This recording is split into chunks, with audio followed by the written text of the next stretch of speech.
बहुत विशेष है, क्योंकि आपकी राशि के दृष्टिकोण से इस वक्त जो योगा योग बने हुए हैं वो काफ़ी विचित्र प्रकार के योग बने हुए हैं। मंगल के साथ शुक्र बुध विराजमान है और सूर्य के साथ विराजमान है, ये तीनों ग्रह अस्त अवस्था में चल रहे हैं। तो ऐसे में क्या हो रहा है कि सूर्य के दोष के कारण से इन बाकी ग्रहों के योग में कहीं ना कहीं कुछ समस्याएं उत्पन्न होने के योग बन रहे हैं। स्वास्थ्य थोड़ा सा कहीं ना कहीं इस दिन थोड़ा सा कष्ट में रहता दिखाई दे रहा है। अपनी अपनी ना चलाइएगा, इस बात का ध्यान रखें। इन दिनों क्या हो रहा है, आपकी राशि के दृष्टिकोण से आप थोड़े से किसी के नीचे दबते हुए कार्य करने का आपकी फितरत नहीं है, वो कहीं ना कहीं रिवोल्ट होने के बाद चल रहे हैं। तो बहुत सारी चीज़ें दांत पीसते हुए करते हुए दिखाई दे रहे हैं, आप थोड़ा ध्यान रखें।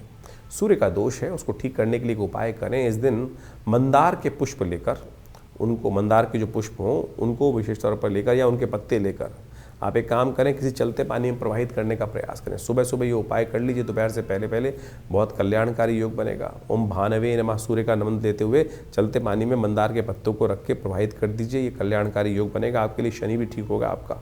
25 तारीख सप्तमी का तिथि विद्यमान है, रविवार का योग बन रहा है और इस दिन रविवार और साथ साथ सप्तमी का योग, माघ की सप्तमी का योग होने के कारण से सूर्य का जन्मदिवस का योग बना हुआ है।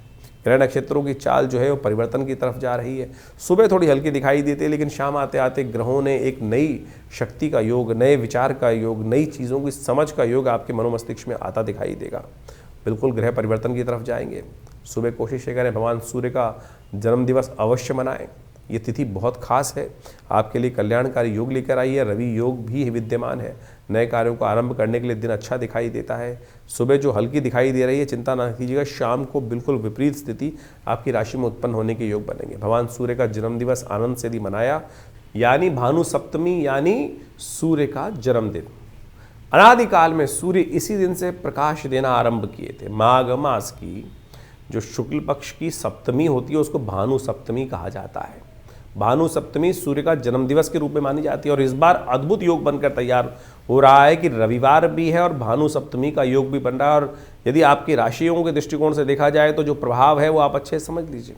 इस समय सूर्य के तमाम दोषों को दूर करने के लिए ये वर्ष सूर्य का वर्ष है। और सत्य मान लीजिए, इस बार जितनी उठापटक होने वाली है, क्योंकि बाकी ग्रहों की स्थिति जिस प्रकार की बन के तैयार होने वाली है, आप मान लीजिए एक के बाद एक अपनी महत्वाकांक्षाओं को पूर्ण करने के लिए लोग जो है वो ऐसी तरफ उद्धृत होने वाले हैं कि इस वर्ष कहीं ना कहीं भयावह स्थिति, टकराव शक्तियों, विभिन्न शक्तियों को आपस में टकराने की स्थिति बनती दिखाई दे रही है। चाहे छोटे लेवल पे हो चाहे बड़े लेवल पे हो। बड़े लेवल पे तो आप देख ही चुके हैं कि वर्ष के आरंभ के साथ ही कैसे बड़ी बड़ी शक्तियां आपस में एक दूसरे पे कब्जा करने के लिए होड़ में लगे हुए हैं।